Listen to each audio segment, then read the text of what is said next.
So you finally cut ties with the narcissist or the toxic person, huh? You starting to feel a little better, then bam! An unexpected text, sudden appearance, or a fake crisis. You might be thinking, why are they back? I thought it was over. If this is your first time being on my channel, welcome to my channel. Hey, it's Finding Yourself Again. My name's Don Trey. I'm a narcissist survivor who's dedicated my life to helping people heal from trauma, toxic relationships, abuse, and childhood neglect, as well as mental health disorders. The purpose of this channel is to be a light and guide for you on your healing journey towards finding yourself. If this content resonates with you, then hit the subscribe button and drop a like or a comment. I ain't gonna hold y'all up, so with that being said, let's get to today's video. Alright, y'all, so I did something a little different with that intro right there. I hope y'all messing with it, man. But as you can see, today is gonna be about hoovering. I'm gonna talk about what is hoovering, you know. Many people already know what it is. If you don't know what it is, this is your first time hearing about it, then you'll probably be interested. You know, it's real interesting to hear about. So I'm gonna talk about it today, right? So let's talk about what hoovering is, right? I'm gonna talk about the definition of it. So in the context of narcissistic relationships or toxic relationships, this refers to a manipulative tactic that's used by abusers. Narcissists, this could be people with BPD or other toxic people. And what it's used for is to suck their former victim back into the relationship, or like in the sphere or realm of like influence, right? Much like a vacuum cleaner hoovers up dirt. You know how they like suctioning it back up? That's kind of like how they're doing it, like in the relationship type deal, right? It's an attempt to reestablish control and regain supply. So if you don't know what supply is, it's basically like attention, validation, drama, or resources.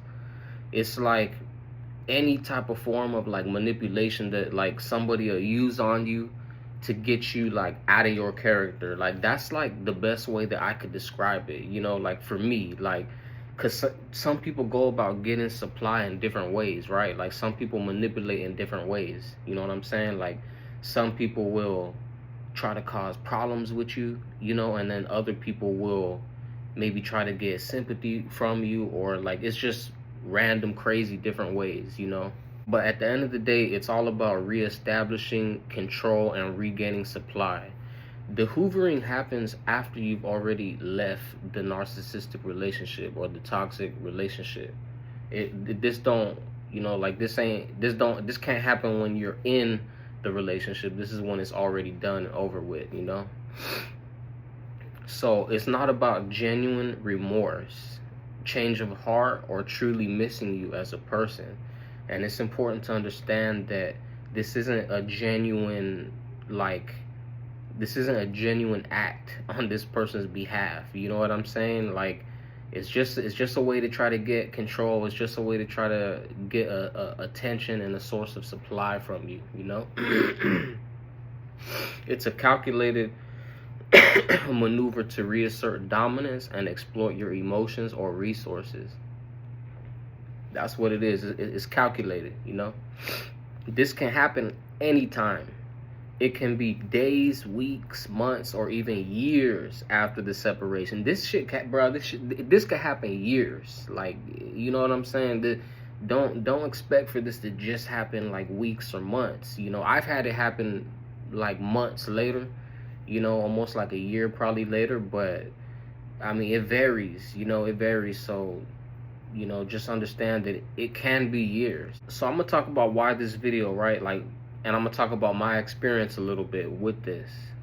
So this video was made to get you up to speed on what a hoover is, what it means. I have experienced this firsthand. It's a phase that truly disrupts and undermines the healing process if you're not prepared, right? This is a confusing tactic that can throw you off balance just when you start to find your footing, just when you start to like find some type of ground. Do you know what I mean? Really, it could really throw you off balance when these people reach out to you and they're trying to bring up old things or get you back on that type of mentality, you know, it's disrupting to your healing process. So you definitely want to go no contact.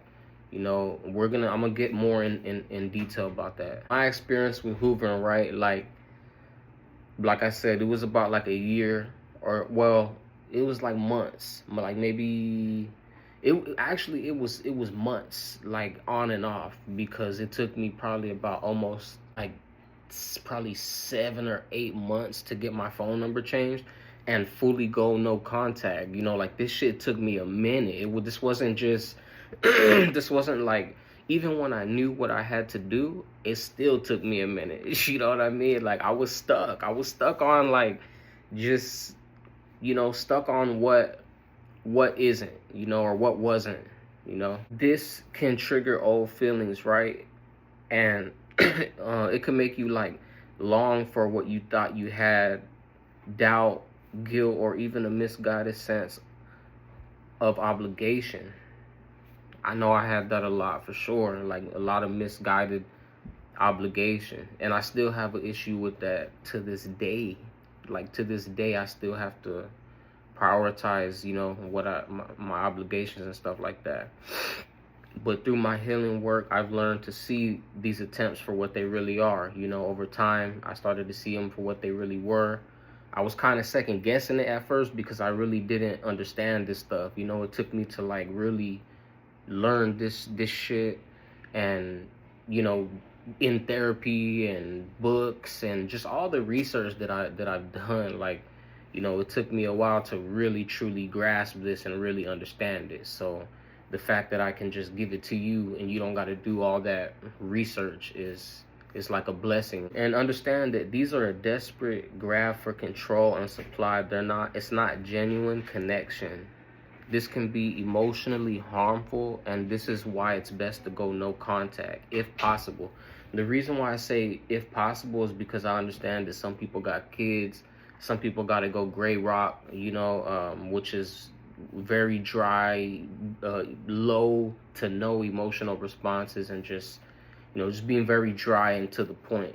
But ideally, you want to go no contact. That way this person is out of your life and is no longer affecting you in a negative way, abusing you, right? So the next thing I'm gonna talk about is understanding the patterns of NPD and BPD. They have similar patterns. Yeah, all these personality disorders kind of have some similarities to them. So which I've studied, right? And it's helped me to recognize that these behaviors are part of a predictable cycle, not a unique reflection of my worth or the relationships, the nature. All right, so I'm gonna talk about some key points and some unique information about hoovering, right?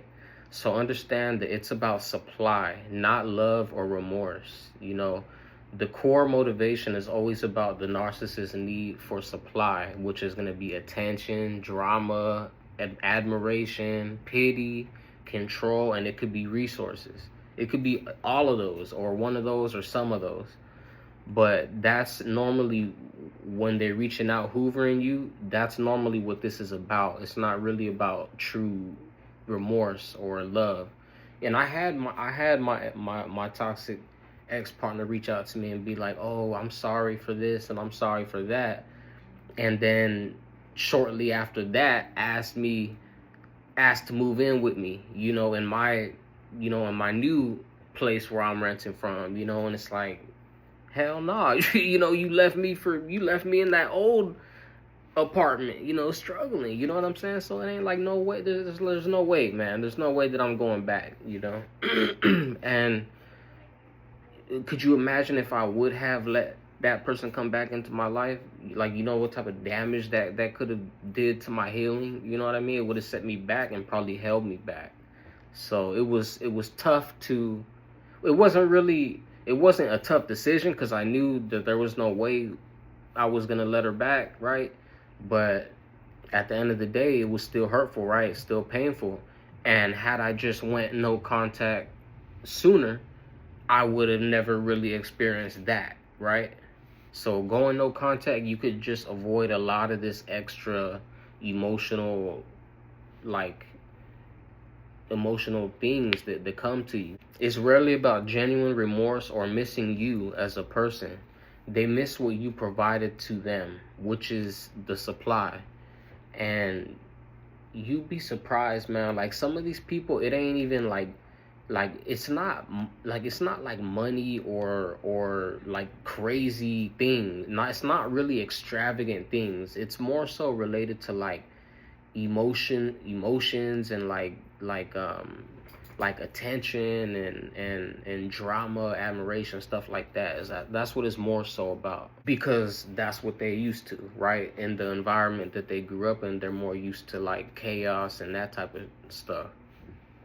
But so a key point is true remorse involves sustained behavioral change, accountability, and empathy. Remember, sustained behavioral change, ongoing changes in their behavior. And these qualities are rarely found in narcissists. A Hoover is a quick fix for their emotional void, because these people have these emotional voids where they feel like empty inside, right? So what this does for them is it fills that void in a time of need, like when somebody else can't provide that, right?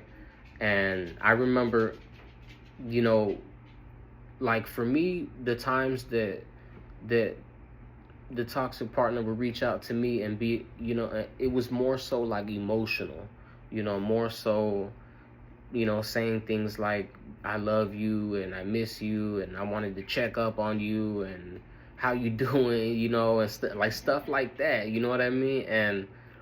And just trying to get, because I'm more of like an empath myself too. I know a lot of y'all are like empaths, right? So I'm like an empath, man, and it those type of things can get to me. They can get through to me, not just with anybody, but with somebody that I've developed a bond, and not even just any bond, but a trauma bond. You know what I mean? So it's different. It hits different. You know what I'm saying? But so that's kind of how that worked. But after I finally went no contact, I didn't have to deal with those emotional injuries or disturbances no more. And understand too, the timing is strategic, right? Like, hoovering often happens when the narcissist has run out of new supply, feels abandoned, irrelevant, or notices that you're moving on and thriving. They can't see you happy without them. And they may be bored or experiencing a dip in their self-esteem, or maybe even need something like money, a place to stay, or a favor. And it's interesting because the same day that I got that call, it was like, I remember she was like, she had apologized to me, for a lot of stuff that she did to me and stuff like that, put me through, right? And I was like, it's all right. Like, I let her know, like, I understand that we both had rough lives and you had even a rougher life, so. And that's the empath. I mean, that's the supply that she's getting out of me, right? Because I'm making her feel like no, don't worry, everything's all good, And then shortly after that is when she hit me with the, I don't like where I'm staying out right now. And I was thinking maybe I could move in with you, and I'll pay half the rent, And I was like, I put it down easily, And I was like, I don't think that'd be a good idea because we already had a past, I basically put it like that, which is true. And I'm not trying to go down that road again, So it was hurtful for me to even say that. But honestly, I think it was shortly after that I changed my number, because I just couldn't keep putting myself through these constant emotional situations and injuries. So a key point to remember is that it's often timed when you might be feeling vulnerable or nostalgic, like around holidays, anniversaries, birthdays, or if they detect a shift in your emotional state. So let's say you didn't go no contact and this person reach out to you. You answer the phone and you might be in like a different emotional state, and these people could pick up on that, and that's where the problems come in, you know. The next thing I'm gonna talk about is the tactics are diverse and often sneaky. It's not just a direct call. These can be pity plays like, I'm lost without you, I'm sick, my life is falling apart. Honestly, I've heard all similar things from the person. I've heard all of these similar. This is common for empaths to be receiving these types of like these types of pity plays, right? There can be future faking. I've had that before. These are grand promises of change, therapy, a perfect future, things that they never delivered on before in the past. You know, I can't tell you, you know, like how many times I had conversations, arguments with my partner about going to therapy, right? And she was like, "Oh yeah, I'm gonna go," and never went, never took it seriously, you know. So like I said, like never delivered, you know, never delivered on the promises, right? Just empty promises. And there's gonna be fake apologies. These are often shallow, non-specific, or followed by immediate demands or blame shifting. You'll hear something like, "I'm sorry if you felt hurt," or "I'm sorry but you also ... You know, in my situation, I can't really say that they were fake apologies. I can say that I rarely got apologies.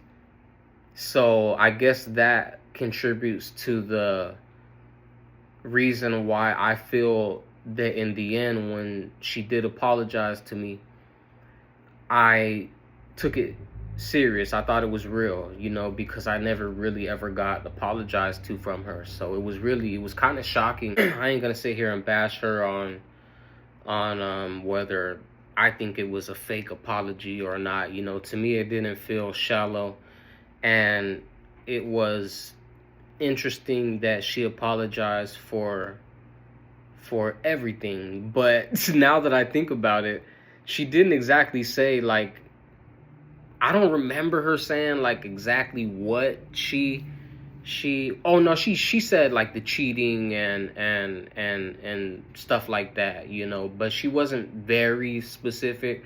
I mean, at the end of the day, like, you know, at this point where we're at with this, I didn't expect her to just run down a whole list and have a list of everything, right? And did it really matter at that point? You know, but to me, it was like, at least she apologized, you know. But what I will say is, on the same call, shortly after that, she mentioned not liking being in the state that she was in and wanting to come back to California, you know, back to LA. And, you know, I didn't want that, you know, because at this time I'm in my early stages of healing, and I'm still kind of learning about it, and you know, I don't know all the ins and outs of this, you know, so I'm still really trying to make sure that I'm doing this the right way, right? We're going to talk about crisis and emergency. So this can be fabricating an emergency involving mutual friends, family, or even pets. Like, your pet is sick, or so-and-so is in trouble, you know. And I've had this happen while I was in the relationship, where my partner would do these weird things and just really fabricate some stuff and be like, "Oh, you know, baby is acting weird, or he's sick," which baby was our Chihuahua, right? And she'd be like, "Baby's acting sick, I think something's wrong with him." And then here I come, you know, and then I'll be like, "What's going on?" You know, and then she'll be like, "Oh, I just wanted you to get over here close to me," or something like that, right? And, you know, me not really knowing these disorders at this time, I'm not really, you know, I'm naive. I was naive about it, and I was just thinking, oh, she just, you know, it was just like a funny little, I don't know, like a cute communication style or something, right?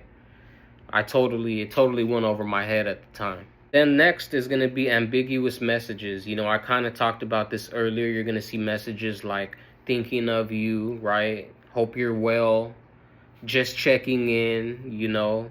These are low effort but they have high impact potential. So notice how low effort and minimal they are.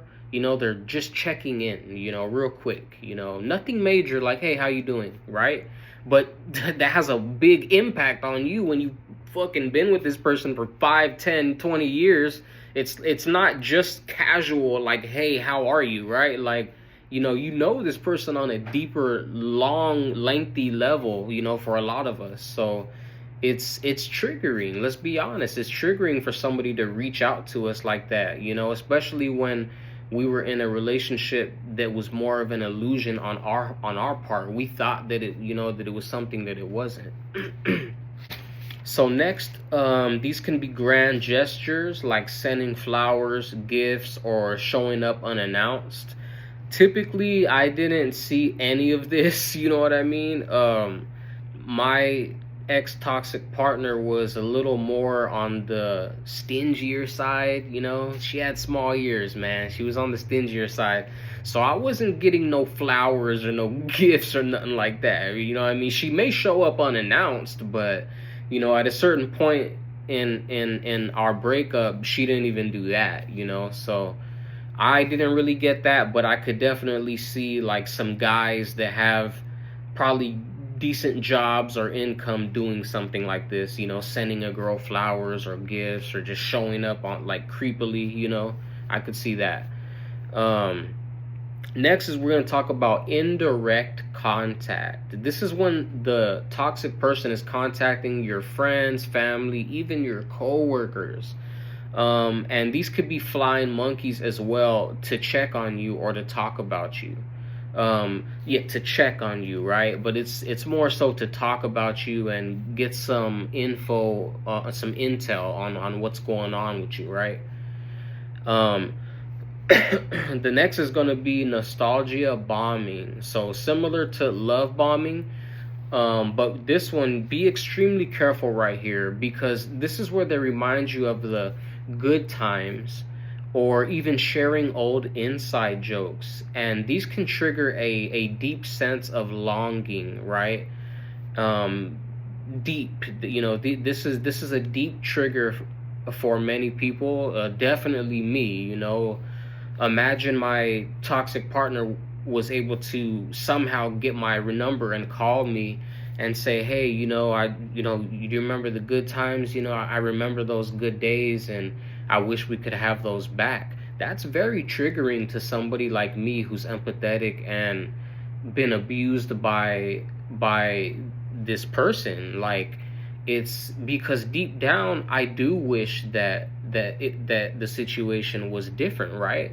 And that things would have worked out and wouldn't have been that way, right? But unfortunately, it's not that way, you know. And I had to accept that early on. Well, eventually, I had to accept that.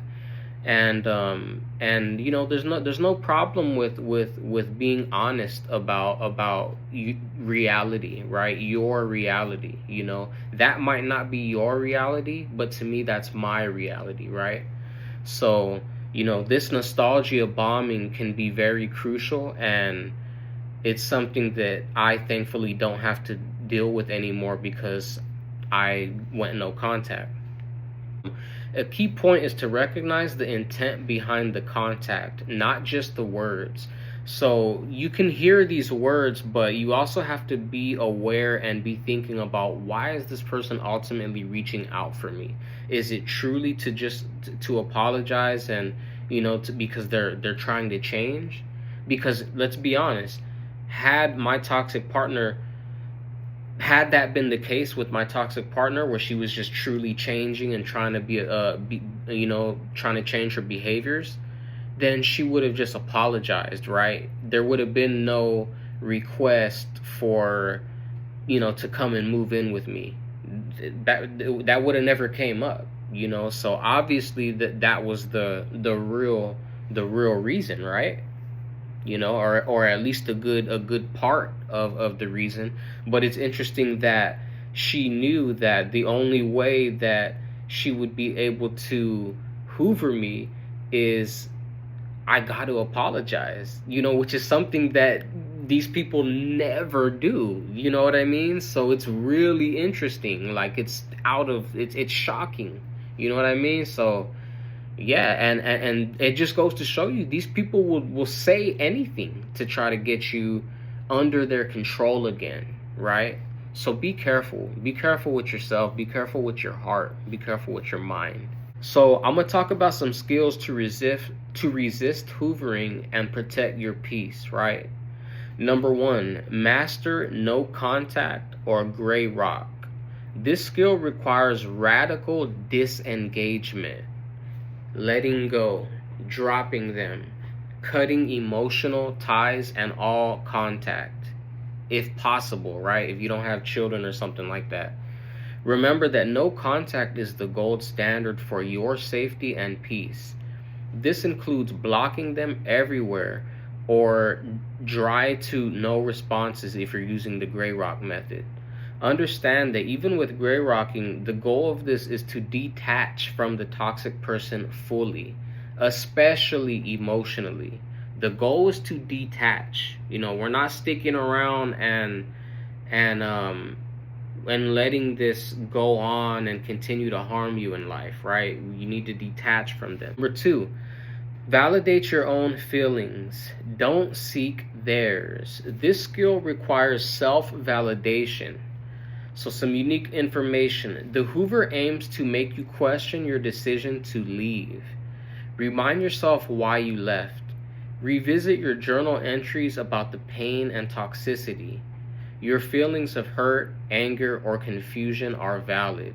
And this is one of the reasons why it's very important to keep a journal about what's going on and what you're going through, because when you're having these moments because you're going to have these moments of longing or where you miss this person. You had a relationship with this person. Let's put that on the table. So we can't just act like we didn't have a relationship with this person or have love or some type of care for this person, right? You wouldn't be here if you didn't, right? So we have to accept our reality, and the reality is, in order to heal, we have to detach from this person in every way and cease contact. So we talked about validating your feelings. The next thing we're going to talk about is number three, anticipating the Hoover. This is important, and this skill requires proactive preparedness, because you need to understand that a Hoover is almost inevitably going to happen. That means it's bound to happen sooner or later in the future. It's a predictable part of the cycle, right? And this expectation allows you to be less shocked and more prepared to respond or not to respond calmly, right? So preferably you shouldn't have to respond because you're already on the no contact journey, right? But if you're not there yet, because I know it took me months to get there, so you don't have to just do it, but it's the faster that you do this, the better, the faster you heal, and the faster you can block any of these future potential threats towards your healing and emotional well-being and stability. So when you anticipate that this is bound to happen, it's being ready instead of having to get ready. It's that saying, right? The next is how to have your no contact plan ready. So discuss this with friends, family, and co-workers or anybody else that the narcissist might know or be able to get a hold of, that you went no contact with them and that you may need support in the event of a Hoover. They may not know what a Hoover means, so just say, hey, if this person reaches out, I might need your help. Don't tell them anything about me. Don't give out my information, things of that nature, right? So number four, we're going to talk about focus on your healing journey. This skill requires redirecting your focus inward. Unique information. A Hoover is a distraction from your healing. Like I said, it's going to block you from your healing. So, And every moment spent thinking about their antics is a moment taken from your growth. Just truly sit here and think about that for a second. Instead of thinking about them, you can be thinking about growing and using that time productively to help yourself. We're going to talk about how to. So you're going to double down on your self-compassion practices, right? Your hobbies, work, and positive connections. Remind yourself of the progress that you've made so far. You've already came this far.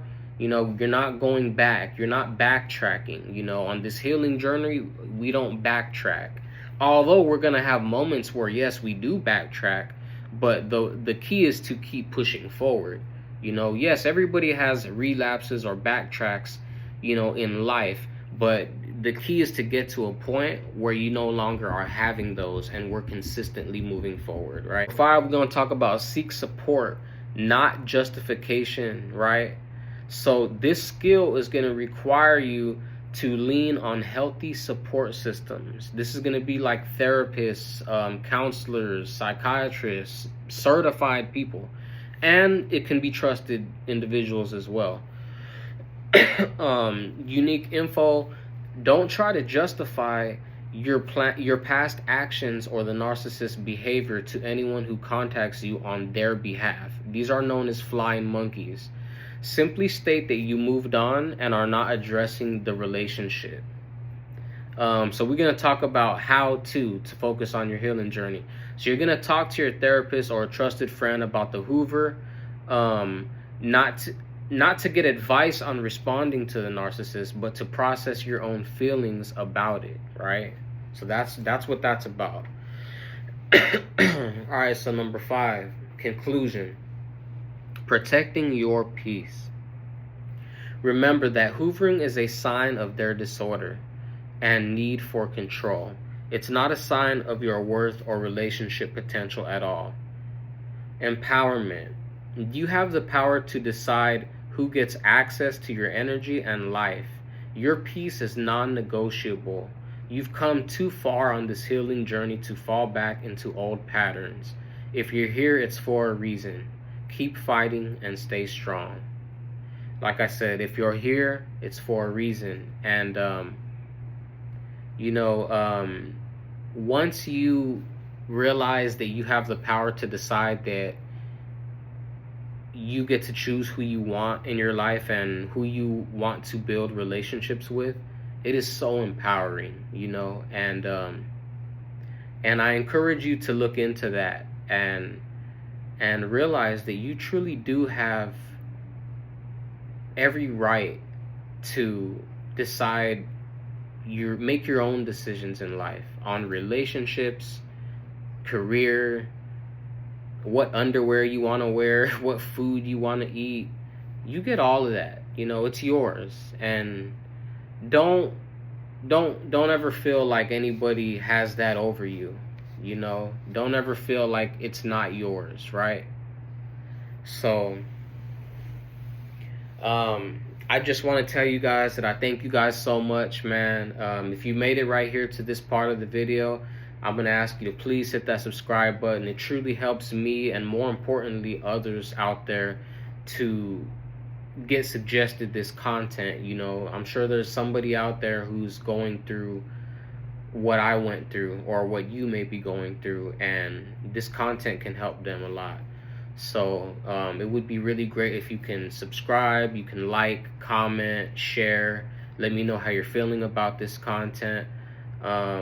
And I hope you guys are taking great care of yourselves. I gotta get up and go to one of my cousin's birthday parties right now, so I'm gonna get going. I should have already been there. I'm already late, so I'm gonna catch y'all later. This video will be up sometime later today. I hope you guys are having a great weekend and enjoying yourself. I'll see you guys on the next one. Bye.